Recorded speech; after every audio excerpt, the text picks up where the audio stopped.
involving the Spanish language.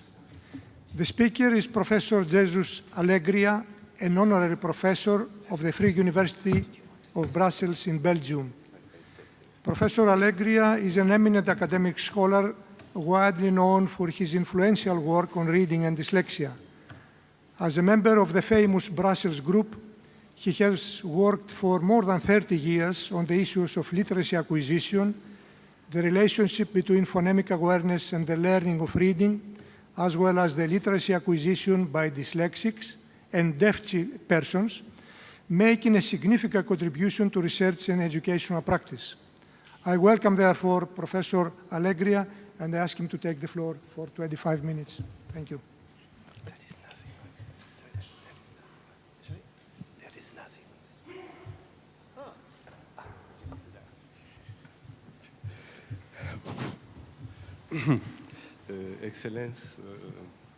Excellence, je parle en français. Chers collègues, très chers amis, d'abord remercier DITT de m'avoir confié cette tâche délicate qui est de vous présenter la question de la dyslexie et des bonnes pratiques dans les pays de langue espagnole. Je vais essayer de le faire. On a entendu depuis hier une série d'exposés, une série de conférences absolument remarquables. Bon, certaines plus remarquables que d'autres, mais enfin, je ne vous dirai pas lesquelles, à mon avis. Mais tout a été dit, je pense, et je ne serai pas vraiment très original.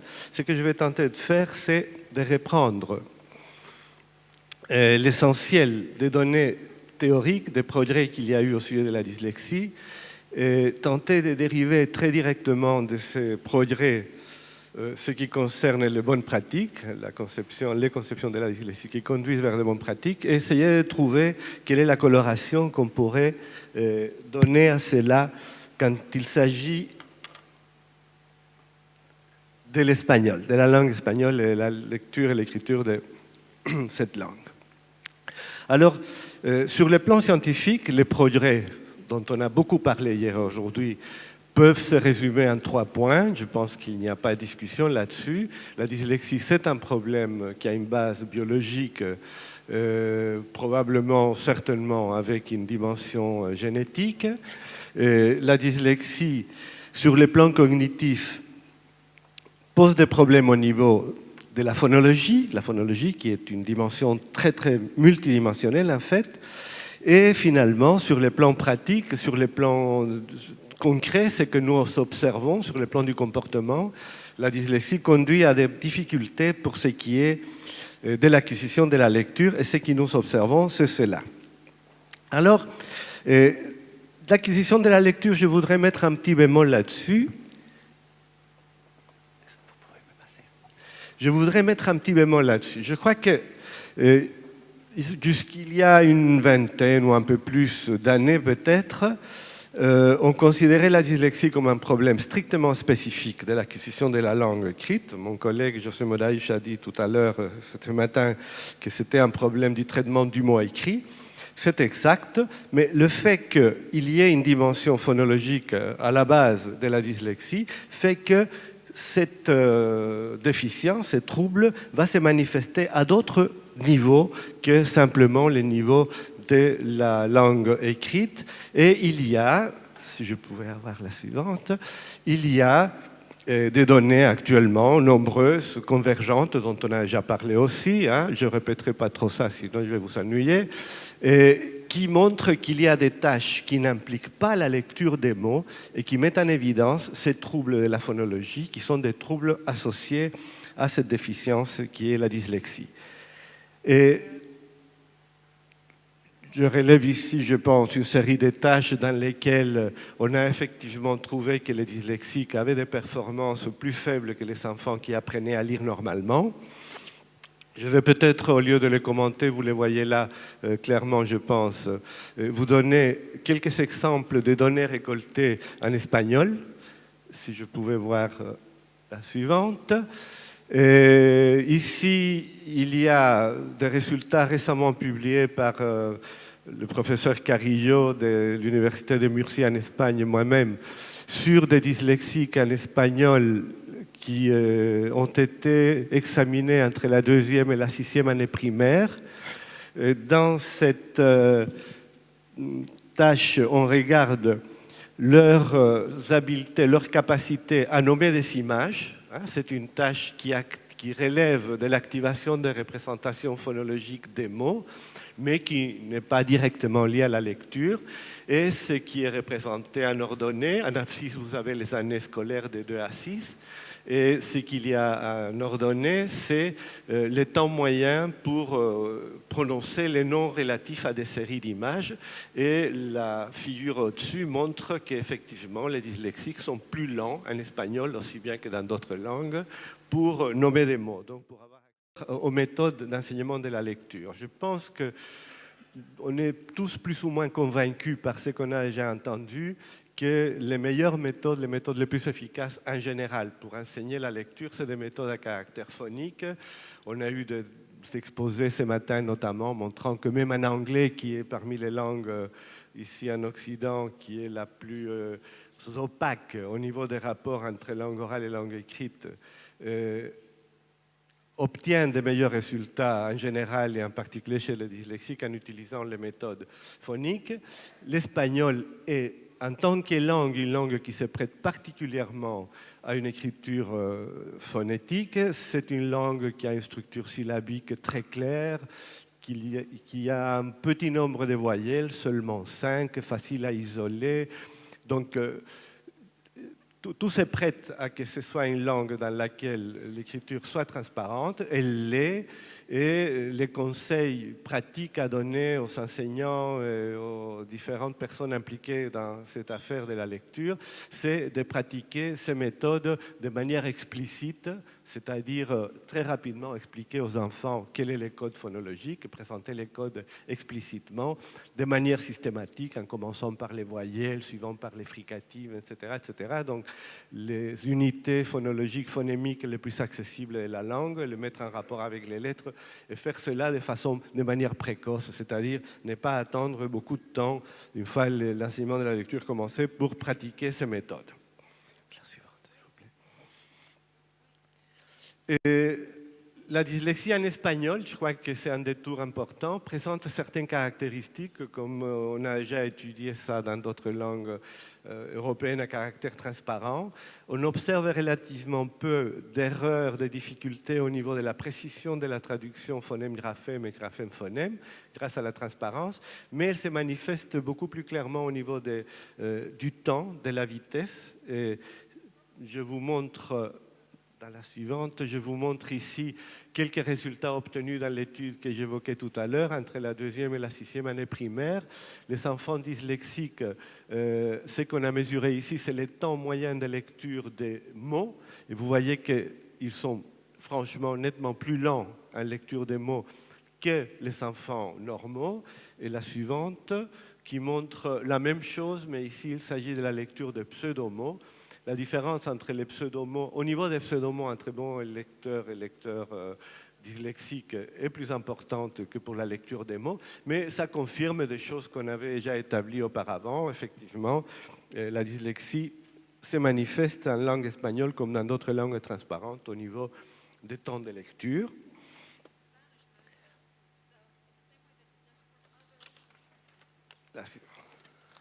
Bien, je finis alors avec cette partie dans laquelle je voulais un petit peu mettre en rapport les données scientifiques sur la dyslexie et ce qui pourrait être considéré comme de bonnes pratiques. La chance qu'on a on a fait des découvertes intéressantes et comment on pourrait traduire ça. Alors, si on s'intéresse à la traduction sur les terrains, et la chose est beaucoup moins claire, pas toujours aussi... Le terrain ne suit pas à l'allure qu'on souhaiterait les découvertes scientifiques. D'ailleurs, je dois vous avouer maintenant que les questionnaires sur lesquels je comptais me baser pour faire cet exposé sont arrivés à un nombre très limité et que je n'ai pas pu vraiment exploiter afin de savoir ce qui arrive dans les différents pays de langue espagnole. Enfin, j'en ai eu quand même quelques résultats, je vais les évoquer. Je pense que, je ne crois pas que ce soit très original de ma part, que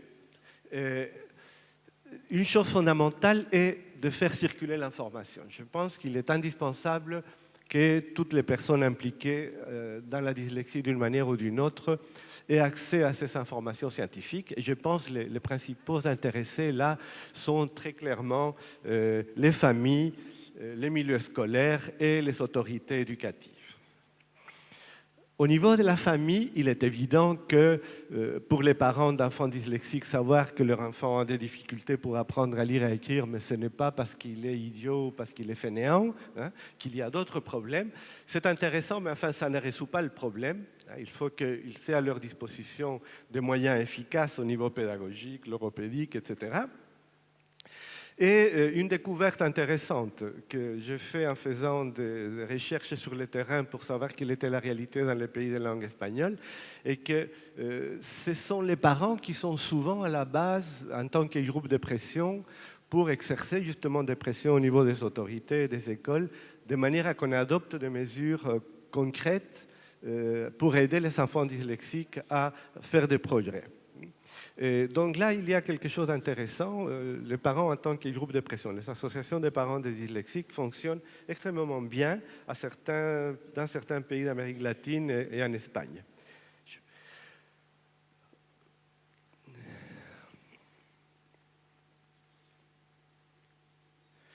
Au niveau de l'école, je pense que la doctrine généralement admise, c'est celle de l'intégration scolaire. Je n'ai pas trouvé des gens qui disent qu'il faut séparer les dyslexiques du reste. Bon, c'est une idée qu'on pourrait défendre éventuellement, mais enfin, je n'en ai pas trouvé.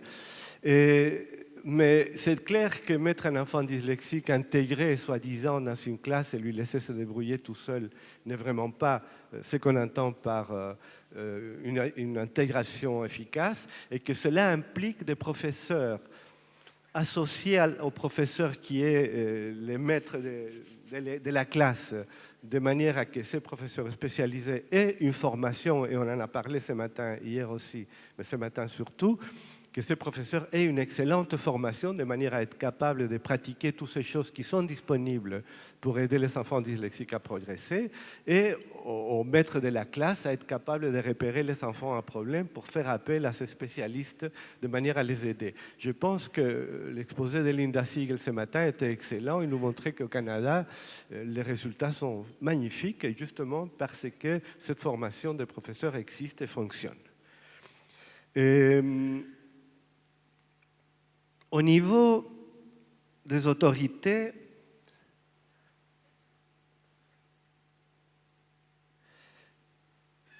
je peux avoir la suivante? Non, la précédente. Vous avez deviné que j'ai un problème de vue, mais enfin, je vais improviser. Au niveau des autorités, au niveau de l'attitude des autorités par rapport à la dyslexie, en Espagne en particulier, il y a une loi récente, c'est de 2006, qui reconnaît l'existence des dyslexiques de manière explicite parmi les enfants qui ont des problèmes, des difficultés scolaires, et ces dyslexiques sont reconnus comme tels, et leur droit à être scolarisés dans une école ordinaire avec tous les autres enfants est reconnu, et ces lois, c'est une loi organique, donne aux autorités scolaires des communautés autonomes la tâche de mettre sur le terrain les attitudes, les ressources nécessaires pour que ces souhaits s'expriment concrètement. Bien, ceci, je peux avoir encore une? Encore une. Ceci, je l'ai aussi trouvé en faisant une enquête personnelle sur la situation au Chili, où la loi aussi reconnaît la dyslexie de manière explicite. De même en Uruguay, la chose est également reconnue, mais aussi le problème n'est pas tellement, pour le moment du moins, d'avoir reconnu ceci comme étant un trouble qui nécessite de mesures particulières, mais comme quelque chose qui ressemble plus à un souhait, et que c'est plutôt le manque de ressources à certains endroits plutôt que le manque de voir.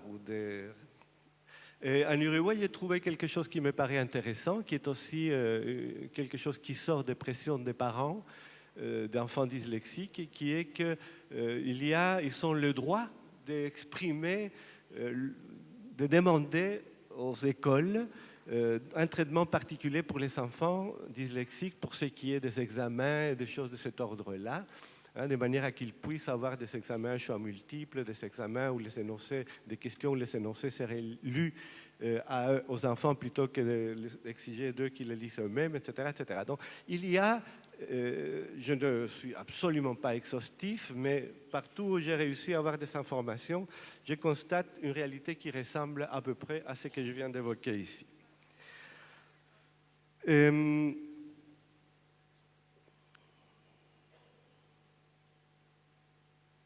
Oui, je pense qu'il ne faudra pas, en arrière, réinsister trop sur la suivante, réinsister trop sur le fait que la formation des professeurs est fondamentale, que c'est un des points de chute concernant tous les progrès scientifiques concernant la dyslexie, puisque c'est eux qui sont en contact de manière la plus directe avec les professeurs. Je n'ose pas imaginer que les autorités éducatives des pays de langue espagnole et autres ne sont pas au courant de tous les progrès scientifiques au sujet de la dyslexie et qui sont ça bien en tête quand ils réfléchissent à des programmes et ainsi de suite.